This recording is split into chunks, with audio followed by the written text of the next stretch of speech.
You're fine. Is that the same areas that was bugging you? Yeah, early in the year. Yeah. I'm good. Okay, good to hear that. So the game, just the kind of the emotional swings, right? You're up 3, regulation in the first OT. LeBron finally, gets to the free throw line and makes the 2 free throws. How do you just keep composure there, and what are you focusing on? Rivals league, right? Yeah. It's what you play basketball for. It's the games you want to be in. Obviously, we know that team over there. I mean, we've seen them a lot over the course of the years. Through playoffs and regular season, and have a lot of firepower, as you can see. But we're very confident in ourselves, and everybody was just making plays, whether it's defense or offense, and I could have had a chance to put it away with the free throw, missed. AR, same thing, he missed, and then big fella go and make two big ones, and didn't have any more timeouts. We had a couple brain farts. I had one on a Clay 3 that he did to go on the second overtime.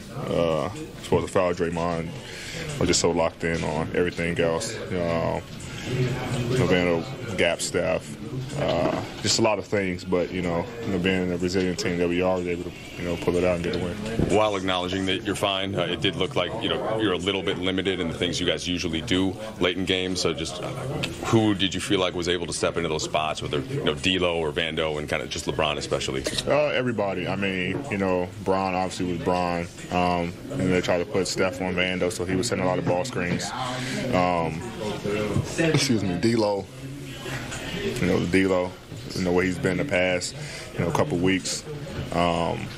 Just going to that Bron D'Lo pick and roll, AR and Bron pick and roll, and just creating disadvantages, and just trying to stay around the rim and make plays, whether it's a rebound or put back or something. In the spirit of rivalry week, maybe giving a nod of respect to the opponent, Steph made a couple buckets that were huge on you, one at the rim and one behind the three-point line. Can you just talking about, obviously he's a great player making great plays. Yeah, man, that's exactly what it is. He's a great player making great plays, and we were up, and I was just trying not to foul. Usually I would try to go contest those, but who knows what the ref is thinking, and I hit him in the head or anything, and I just want to give him a extra point, knowing that he's probably going to make the free throw. So just take the 2 and try to go score on the other end, and then the 3, I mean, I was there. I actually think I helped these guys make shots, with the contest that I do, and make them shoot a little higher. So, he's a Hall of Famer, man. I mean, the greatest shooter to ever play the game. You always have to be on high alert when he has the ball and when he don't have the ball. So it was just a fun basketball game. Plus minus is always the most indicative stat, a bunch of different things, but Jared's a plus 30 tonight. How good was he, and how comfortable are you guys when it's the 5 guys that played last season? Yeah, I mean, he's figured out how to play the game when guys are either smaller guys are guarding him or bigs are guarding him.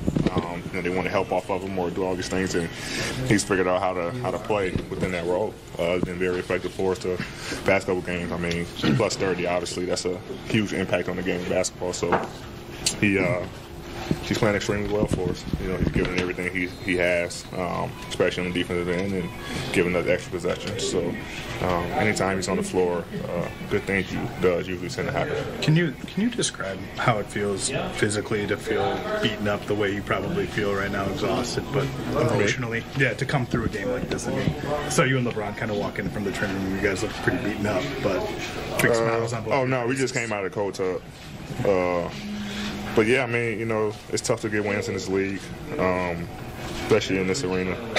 And a game like that, I think it will hurt you to lose. Obviously you leave it all on the floor. I think every guy in this locker room left it on the floor tonight, and in that locker room as well. And to lose this one, it will hurt.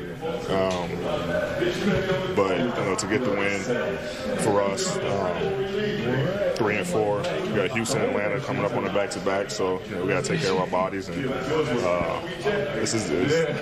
it's tiring. tiring for sure, but it's fun at the same time. And when you're having fun and leaving it all on the floor, you kind of get that adrenaline, get that extra boost that you need to finish basketball games. When you have a 6-game trip like this, what does it do to get the first one? What can that do for you guys? Yeah, gives you confidence. Obviously, we want to get back into winning ways. I think they had a stat for us.